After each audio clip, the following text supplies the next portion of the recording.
C'est une langue belle, avec des mots superbes.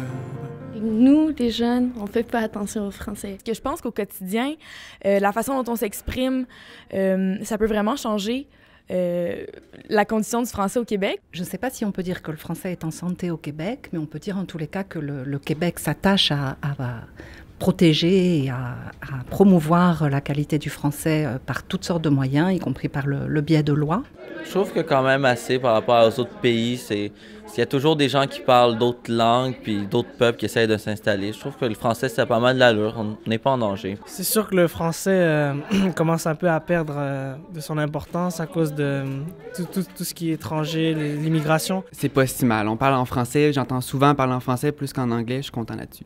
Si on compare aux années 60, 70, monsieur, madame, tout le monde, on voit que le français est en santé. La qualité du français s'améliore, mais je crois que la qualité du français des élites, elle, diminue. Et, comment je dirais, le français qu'on pouvait entendre sur les ondes de Radio-Canada lorsque j'étais petit par rapport à ce qu'on entend maintenant dans les médias, je sens un appauvrissement très dangereux à ce niveau-là.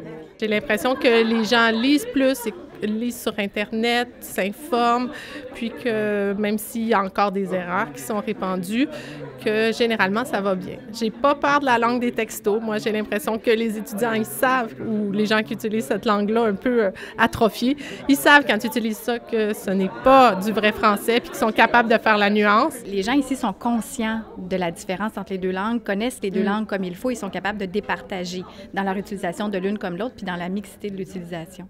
Donc ça, je pense que c'est la force du Québec de connaître les deux langues, puis de savoir, en fait, qu'on utilise ces termes anglais. On le sait, on le fait la plupart du temps consciemment.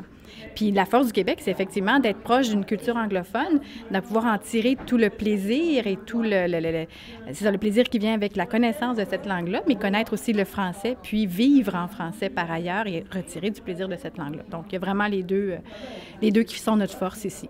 Dans plusieurs domaines, les termes sont beaucoup anglophones, très peu francisés. Donc, les étudiants ne voient pas toujours pourquoi ils se forceraient à bien écrire lorsqu'ils peuvent avoir un emploi, des fois même sans avoir leur DEC. Donc, il y a du travail à faire à ce niveau-là. Et donc, au quotidien, il me semble qu'il faut toujours essayer de mettre le meilleur moule possible. C'est difficile, c'est un effort.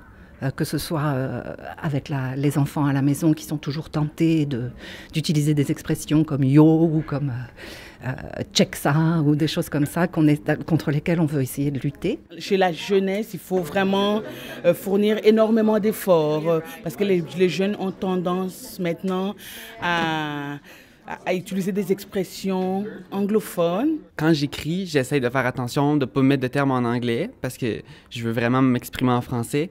Je fais attention de ne pas faire de fautes aussi, pas d'écrire des mots raccourcis, juste pour dire que je l'entretiens mon français comme il faut. Je lis beaucoup, donc je pense que ça apporte aussi un vocabulaire. Alors, ce que je fais, c'est de parler comme je pense, sans niveler par le bas.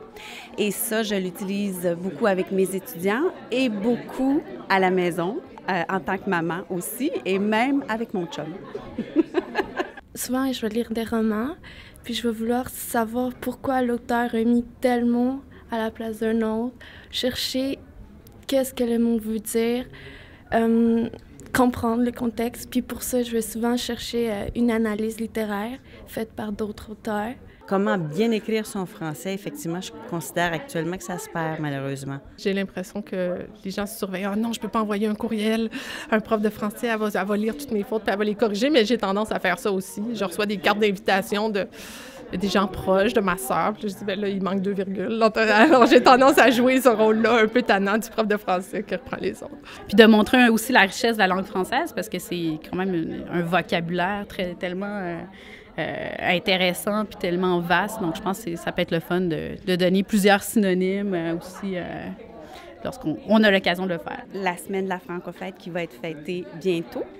Et ça, je trouve que c'est une extraordinaire initiative.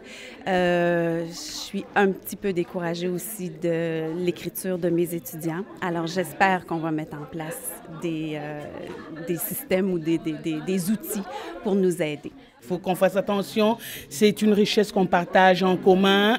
Écoutez, moi, étant née à l'extérieur du Québec, je n'étais pas du tout dépaysée, arrivée ici. c'est une langue qu'on partage dans toute la francophonie et il faudra qu'on prenne soin de ça. Il porte son histoire à travers ses accents, où l'on sent la musique et le parfum des airs.